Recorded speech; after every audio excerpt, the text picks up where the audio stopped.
So the Eat the Cat song, that's pretty funny. That's some pretty funny stuff right there.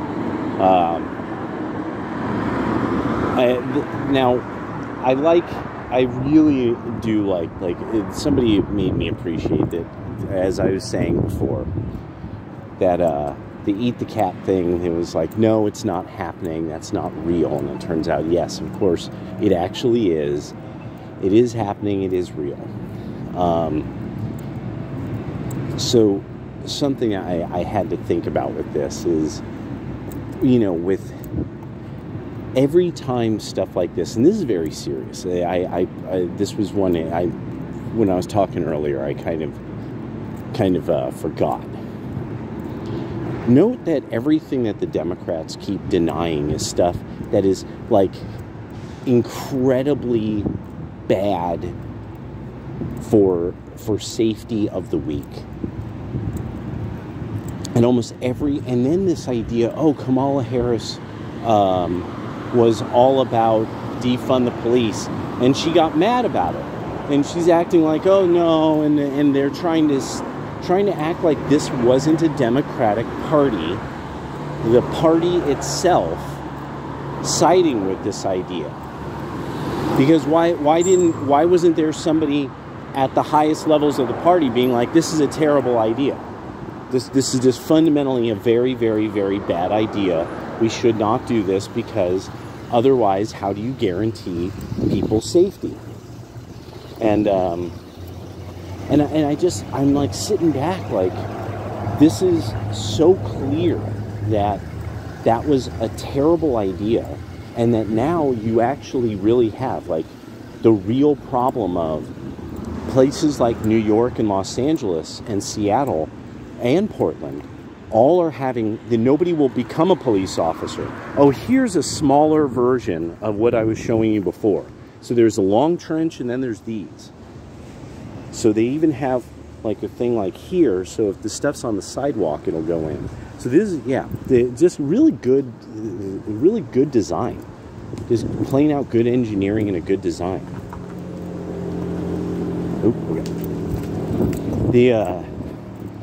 So this has gotten to this point also that, okay, anybody who safety is their concern, so they have no place to go. Well, if there's not even police to keep them safe, then how's it different than prison? Like, and it's really something to think about in that regard. Like, would they be better off locked up, because at least somebody would be there in case something happened to them? But now, all the time, in the dead of night, you're hearing like people screaming in the streets, and the idea really, it eventually becomes, you just ignore if the homeless are killing each other. I don't care what anyone like Hassan or Vaush or any of them. I grew up in San Francisco. My dad lived in the Tenderloin. I had to live down the street, Fillmore and Page. Anyone who knows San Francisco, Fillmore and Page. It's one of these things of like, at a certain stage, you stop giving a shit. And when I did that when I was a child, you just don't have. And there we go. I think that's an ACAB. I don't know. It might be. Oh, and here's, see, isn't that nice? Isn't that pretty? Isn't that pretty? So, when you stop caring, you just get so used to these people being come-up artists, lunatics, stealing all the time. They steal all the time. Stealing from all the major grocery stores. This area, I don't even know how some stores even pull it off because of where they're located in the city. I'm like, they have to get. There's one actual grocery store here that even has a connected liquor department. That's very rare. That's extremely rare in Oregon, because of their liquor laws. They still have old-fashioned liquor laws, and so, which is a racket. It's a racket so that people who get the liquor license win, and the people who can't get the liquor license don't win. It's there's somebody brought something up about Scandinavians, and they were it was some European. He was like, oh yeah, but the issue with, I think he was talking about the Norwegians. He goes, they're extremely socially awkward people until they're totally gassed up on booze. Then they become kind of at ease. This absolutely, Minnesota, this whole northwest stretch, the Scandinavians, a lot of them exceedingly awkward people, and yeah, that's absolutely something that, whatever that quality is, it has spread to so many people in the area that it's really real weirdos, like real cluster of weirdos, that are obviously very nervous all the time, feeling ill at ease in their own skin. That's why you see so many dudes in dresses around here. And there's the tremendous issue of drug abuse and alcohol abuse. And because Democrats don't really want to deal with, you see, like those of us on the right, we know those are inherited traits. And so at some point you actually have to have some kind of methodology, usually that would be religion, to deal with the anxiety. You know, even the I remember is the Philokalia discusses humans feel anxiety, and then they explain it in theological terms. You know, what is it that makes humans feel nervous? You know, what is happening? You know, and it's this idea that they know that they're separated from paradise, and they're in an imperfect state, and they're looking for perfection. And it was actually a really interesting theological view that buttresses magnanimity, that is a key part of the Christian tradition and Christian society. And so I had to start thinking more and more about how really what's kind of fun about this now is a lot of those of us who are really, especially into theology, we now really get to look to see what do people who are soft on evil and just kind of unprincipled people, like, what comes from them? What will they create? What will be the fruits? You know, what will be their works? And well, children and women are unsafe all the time. That's what they produced. They've taken paradise and they made it a place that more and more and more people have to move. Springfield, Ohio, to see this old woman talk about, now I and my elderly husband have to move. In the last part of their life, now they have to sell the house and move. And they have to sell a house in a city that 1/3 of the population are homeless Haitian immigrants that are violent. That they're violent people. It's everybody needs to just get this. Yes, they are. They're a Sovietized, degenerated people who now are violent. These are not people from like a generation or two ago that came here, on doing work or being at a university or something like that, or starting as a part of a owner of a large business or something like that, getting citizenship. Whoa, that crow is loving life right there. So I just started to think more and more about that's a big part of the next stage with Democrats is there anything they can do sort of correctly? And then it's, will the Republicans just finally deal with Democrats can't do things correctly? Democrats will botch it. They will mess it up. It does seem to be often on purpose, just so that they could, and this was something actually somebody was talking about with regulation. The issue with regulation is that it's actually something that's like education.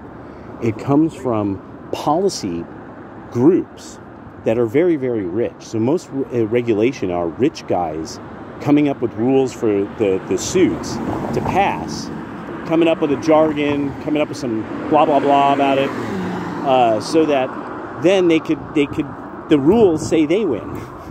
So that's, you know, why can't people build cars?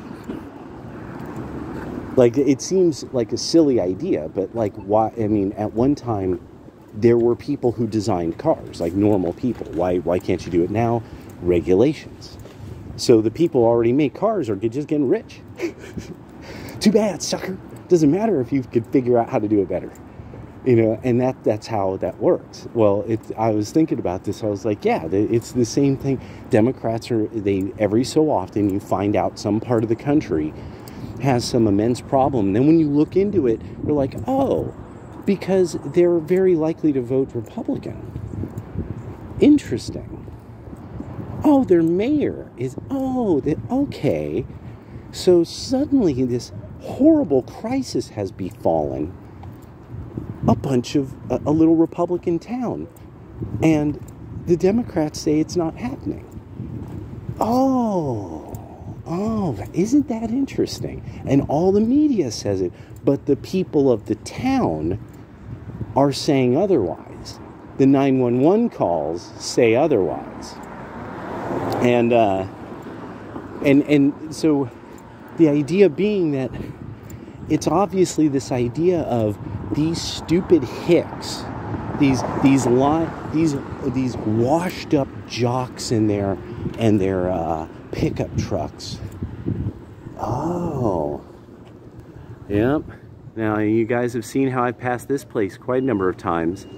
They have now more lease signs, more and more leasing. Everyone has space. Everyone has space. It's not, kind of make me a little nervous. Anyway, so and all of a sudden it's like, oh, this disaster has befallen these, and so the thing that I thought, even, you know, like, well, even where their centers of power are, they've botched this so badly, which everything about this is like people who don't play real-time strategy games, which would be non-males.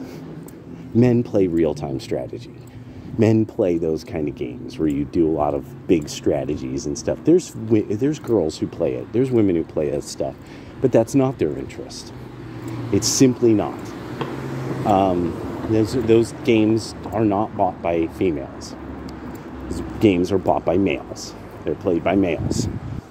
EVE Online, the joke is, if you meet a woman who's playing EVE Online, you go, you can't be a woman. You're playing EVE Online. There's no women in EVE Online. So I started to think about how even their own enclaves now, when things are bad in their own enclaves, they deny it too. Remember, these people are like, oh yeah, there's so many of these people coming in, you're replacing us here in Chicago. That's one of their enclaves. What did they do? They denied that was true. They said, you silly Negroes don't know what you're talking about. You guys play too much basketball and drive around in your fast cars.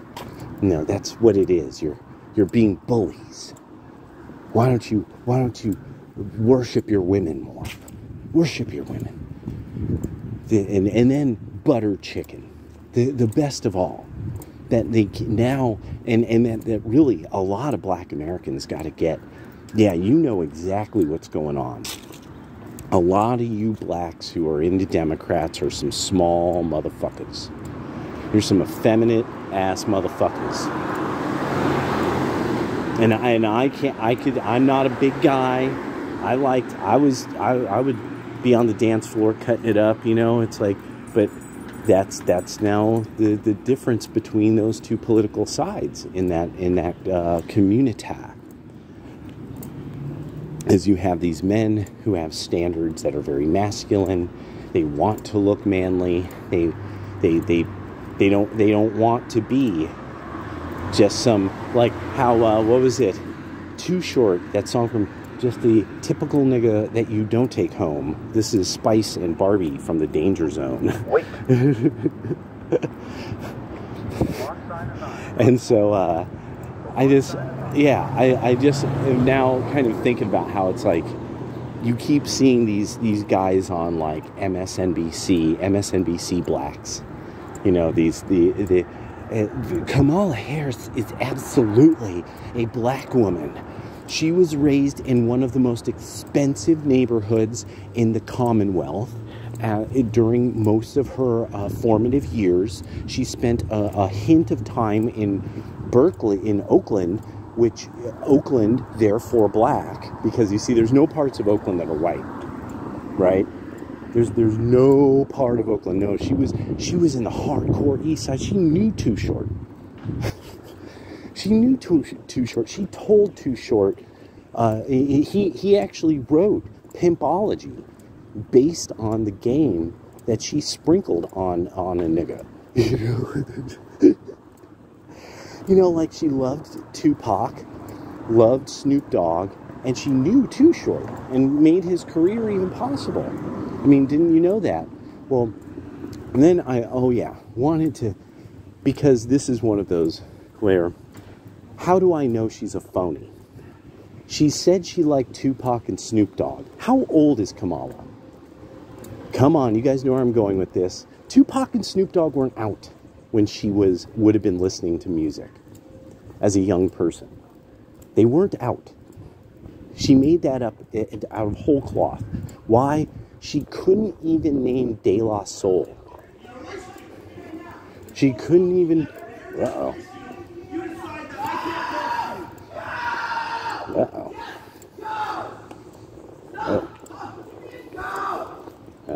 That's not a good scene. They're not hitting each other. I guess so, yes. All right. Yes. No. Get away from her forever. Forever. Get away from her, bro.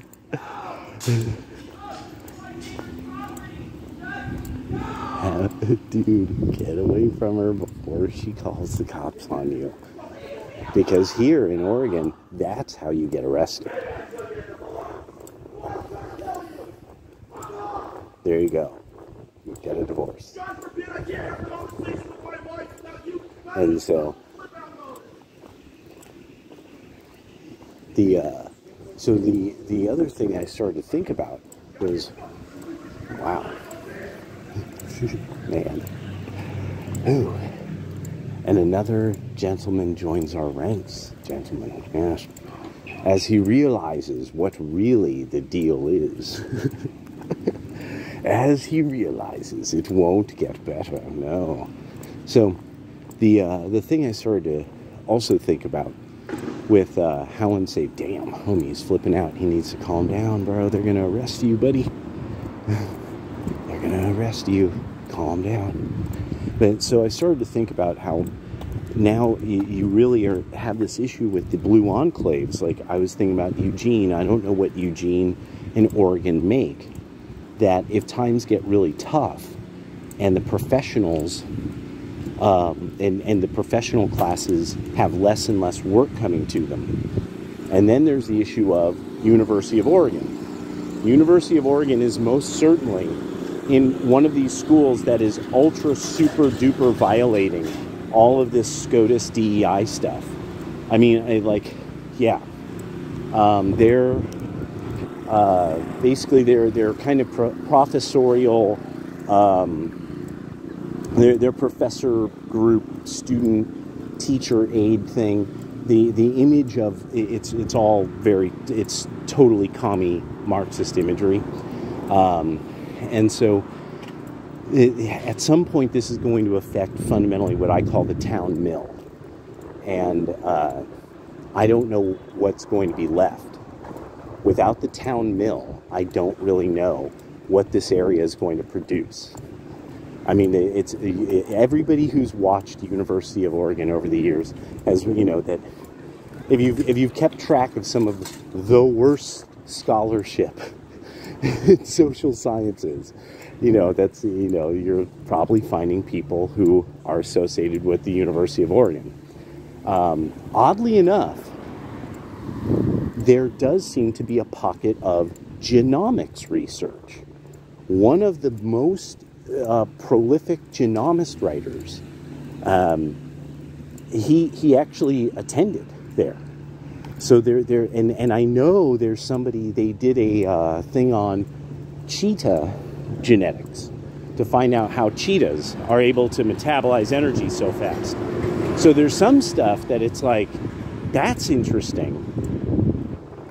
That's very interesting that of all the things you could be involved in, you're involved in genomic research. Even though you're this school notoriously rife with worthless degree people. You know, that it's like it just spews out people with worthless degrees. So it's just one of these things I had to think about at some point. I'm like, because at some point it comes down to, this is still a rural state, and what matters in a rural state? Agriculture and livestock. So, you know, it's something that branched off of there into the genomics area for animal husbandry, or, you know, researching forests or things like that. Also, then there's the issue of brain drugs. Brain drugs are becoming more and more expensive, from what I understand. Behavioral drugs are becoming more and more expensive, from what I understand.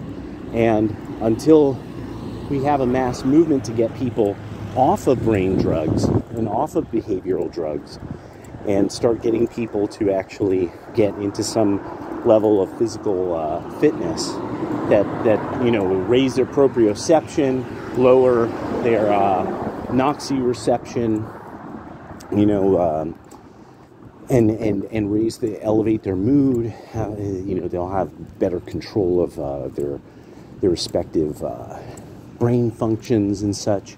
Their emotional reactions and their brain functions. But you see, that's jock stuff.